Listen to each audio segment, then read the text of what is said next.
Hello everyone, this is Bhargavi. Welcome to Anuvakshi vlogs and talks. ముందుగా అందరికీ ఏరువాక పౌర్ణమి శుభాకాంక్షలు.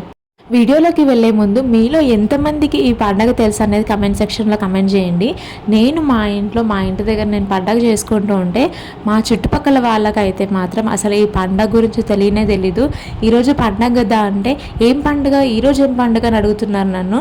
సో మీలో ఎంతమందికి ఈ పండుగ ఉంది, ఈ పండుగ మనం సెలబ్రేట్ చేసుకుంటామని తెలుసు అనేది కమెంట్ సెక్షన్లో కమెంట్ చేయండి. తెలంగాణలో అయితే ఎండాకాలం తర్వాత వర్షాలు పడ్డాక ఇదే ఫస్ట్ పండగ అనమాట. సో ఈ పండగకి కొత్తగా పెళ్ళైన ఆడపిల్లలు ఎవరైనా ఉంటే వాళ్ళ ఇంట్లో ఆడబిడ్డకి పెళ్ళి అయితే కనుక ఈ పండుగకి మొట్టమొదటిసారిగా ఆడపిల్లని ఇంటికి తీసుకొస్తారనమాట. అంటే అత్తగారింటి నుంచి అమ్మ వాళ్ళ ఇంటికి తీసుకొస్తారు. సో మేము కూడా మా చెల్లిని వాళ్ళ అత్తగారింటి నుంచి మా ఇంటికి తీసుకుని వచ్చినాము. మా ఇంటికి ఎందుకు తీసుకొచ్చినాము అంటే తను ప్రెగ్నెన్సీ.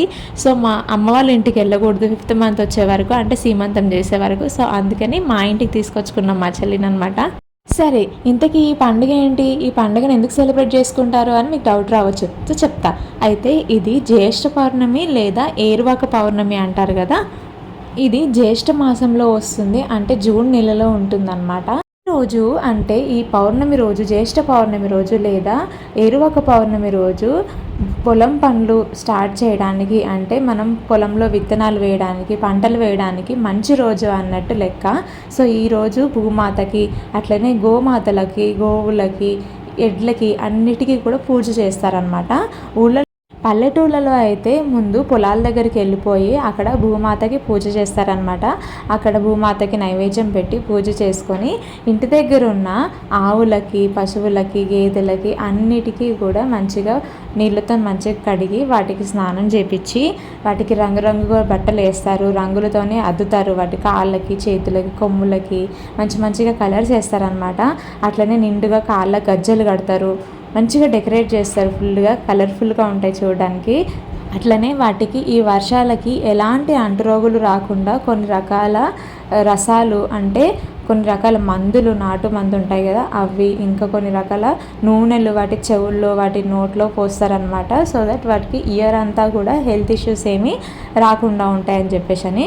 సో పశువుల గురించి కూడా ఈరోజు ఇంత కేర్ తీసుకుంటారు.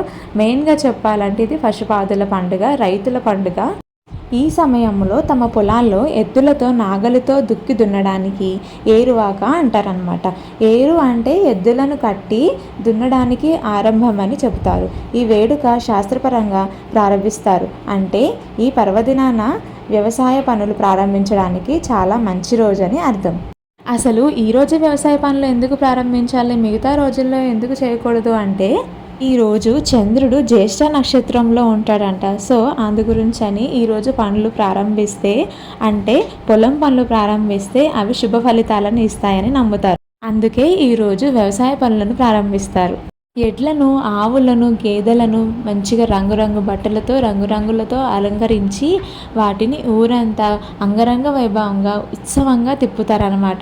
అప్పుడు మనకి చూడడానికి 2 కళ్ళు సరిపోవు, అంత బాగుంటుంది. మీరు ఎప్పుడైనా ఈ పండుగని మీ ఊళ్ళో సెలబ్రేట్ చేసుకున్నారా, లేదా ఎవరైనా సెలబ్రేట్ చేస్తుంటే చూసారా అనేది కమెంట్ సెక్షన్లో కమెంట్ చేయండి.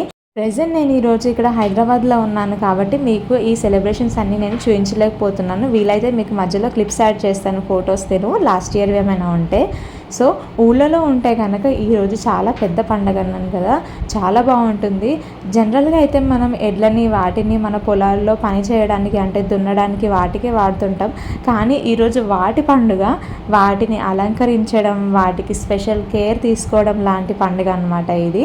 ఈ పండగకి స్పెషల్ మేమైతే పోలేలు చేస్తాము. కొందరు బొబ్బట్లు అంటారు, కొందరు భక్షాలు అంటారు. మా సైడ్ అయితే ఎక్కువ మట్టుకు చక్కెర వేసి చేస్తారు. సో మాకు కొంచెం ఎక్కువ బెల్లం అలవాటు కాబట్టి ఇక్కడ మేము అలవాటు అయిపోయింది హైదరాబాద్లో. సో నేను బెల్లం వేసి చేసేసిన, బొబ్బట్లు వేసి ఇంకా వైట్ రైస్ కొంచెం పెరుగన్నం వండేసి దేవుడి దగ్గర ప్రసాదంగా పెట్టేసినాను. ఇంకా పప్పు ఉడికిస్తాం కదా పోలేలు చేయడానికి, అందులో మిగిలిన చారు ఉంటుంది కదా, రసము, దాన్ని నేను ఇక్కడ చారు పెడుతున్నాను. దీన్ని కట్టుచారు అంటాం అనమాట. టేస్ట్ అయితే చాలా బాగుంటుంది, అదిరిపోతుంది అసలు. మీరు ఎప్పుడైనా తెలియకపోతే కనుక ఈ చారు ఒకసారి ట్రై చేయండి. ముందు ఒక ప్యాన్లో 3 టేబుల్ స్పూన్స్ ఆయిల్ వేసుకొని అందులో ఆవాలు, జీలకర్ర, శనగపప్పు, మినపప్పు వేసుకొని బాగా వేగిన తర్వాత ఉల్లిపాయ ముక్కలు, పచ్చిమిర్చి ముక్కలు, ఎండుమిర్చి ముక్కలు వేసి బాగా వేయించుకోండి. అందులోనే కొంచెం కరివేపాకు ఎక్కువ వేసుకోండి. కరివేపాకు ఎక్కువ ఉంటేనే టేస్ట్ బాగుంటుంది. ఇంకా అందులోనే కొంచెం అల్లం వెల్లుల్లి పేస్ట్, పసుపు వేసి వేగిన తర్వాత చింతపండు రసం వేసేయండి.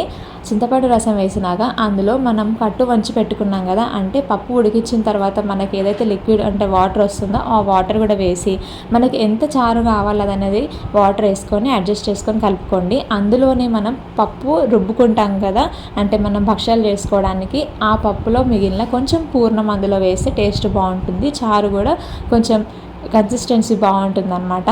అందులోనే సాల్ట్, కొత్తిమీర వేసి బాగా ఒక 5 నిమిషాలు లో ఫ్లేమ్లో మరిగించేయండి. మనకు చారు రెడీ అయిపోతుంది. మేమైతే ఇంకా లంచ్ టైం అయిందని చెప్పేసి అని వేడి వేడిగా పోలేలు, చారు, వైట్ రైస్తో ఎంజాయ్ చేస్తున్నాము. పోలేలకి మంచిగా వేడి వేడి నెయ్యి వేసుకోవాలి. Super combination. మీరు ఎప్పుడైనా ఇట్లా తిన్నారు అనేది కామెంట్ సెక్షన్లో కమెంట్ చేయండి. మా ఆయన తాగుతున్న చూసారా, గ్లాస్లో ఉంది, అది చారు. అంటే చారు నేను పెట్టినా కదా, కట్టు చారు. అది డెడ్లీ కాంబినేషన్. పోలేలు, వైట్ రైస్, ఇట్లా గ్లాస్లో చారు సూపర్ ఉంటుంది. ఇంకా ఆ రోజు పండగ రోజు కడాయి పెట్టాలని చెప్పేసి అంటారని చెప్పేసి నేను ఈవినింగ్ బజ్జీలు వేస్తున్నా. మా సైడ్ మేమైతే బజ్జీలు అంటాము, మీరేమంటారు అనేది కమెంట్ సెక్షన్లో కమెంట్ చేయండి. ఇది చాలా సింపుల్. శనగపిండిలో కొంచెం గోధుమ పిండి కానీ బియ్యం పిండి కానీ యాడ్ చేసి ఉప్పు, కారం, పసుపు, అల్లం ఎల్లిగడ్డ, పచ్చిమిర్చి, కొత్తిమీర, కరివేపాకు, ఉల్లిపాయ ముక్కలు ఎక్కువ వేసుకొని కొంచెం వంట సోడా ఇవన్నీ వేసి బాగా కలిపి ఒక 10 నిమిషాలు పక్కన పెట్టిన తర్వాత ఇట్లా చిన్న చిన్న పునుగుల్లాగా ఆయిల్లో వేసి డీప్ ఫ్రై చేసుకోవడమే. టేస్ట్ అయితే అదిరిపోతుంది అసలు. ఇది నేను షార్ట్ కూడా అప్లోడ్ చేసిన, ఒకసారి ఎవరైనా చూడకపోతే కనుక చూసేయండి. ఒకసారి ట్రై చేసి మీకు టేస్ట్ ఎట్లా ఉందనేది కూడా కమెంట్ సెక్షన్లో కమెంట్ చేయండి. పొద్దున్న నుంచి పండగ హడావిడిలో బిజీగా ఉన్నాను కదా, సో మా పిల్లలతో టైం స్పెండ్ చేయాలని చెప్పేసి వాళ్ళు సాయంత్రం 4 అయ్యేసరికి రెడీ అయిపోయినారు బయటకు తీసుకెళ్ళమని. ఇంకా వాళ్ళని తీసుకొని బయటకు అయితే వచ్చేసిన అనమాట. ఇది నా డే అనమాట. సో ఇదన్నమాట మా ఏరువాక పౌర్ణమి పండుగ సెలబ్రేషన్స్. మీకు కనుక వీడియో నచ్చినట్లయితే ఒక లైక్ ఇవ్వండి. అండ్ ఎవరైనా ఫస్ట్ టైం చూసినట్లయితే ఛానల్ సబ్స్క్రైబ్ చేయండి. Thanks for watching.